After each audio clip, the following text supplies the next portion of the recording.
گاهی وقتا من در مورد شخصیت رسول الله صلی الله علیه و آله تفکر میکنم تو آدم بیخی تو گیج میشه، درک کردن نمیتونه، به خاطر از اینکه بعضی از مفاهیم اخلاقی به نظر آدم میاد که اینا از هم جداین، دورن.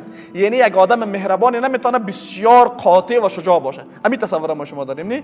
از لحاظ اخلاقی یک نفر که ارزیابی بکنی، یک آدم بسیار نرم و مهربانی که از بالا جای قاطعیت نداره، و اگر یک آدم بسیار قاطع و شجاع هست باز چندان مهربانی نداره. پیامبر صلی الله علیه و سلم همه همین مفاهیم را به اوج کمالش داشت. اونمو انسان مهربانی که گاهی وقتا یک تفلک اگه چیزی میشد اشکای مبارک رسول الله صلی الله علیه و سلم میآمد. یک بار یک تفلک وفات کرده بود، رسول الله صلی الله علیه و سلم گریه میکرد. صحابه گفتن رسول الله شما به خاطر این گریه میکنید؟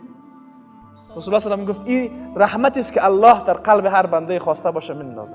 اینمی نفر با اینمی تو یک رحمتی و با اینمی عطوفت و مهربانی گاهی وقتا شخصیتش جنبه دیگه شخصیتش رقمی شجاعت پیامبر صلی الله علیه و سلم. شما موارد خوب درک کرده میتونین که در میدان جنگ حالت پیامبر را ارزیابی کنید.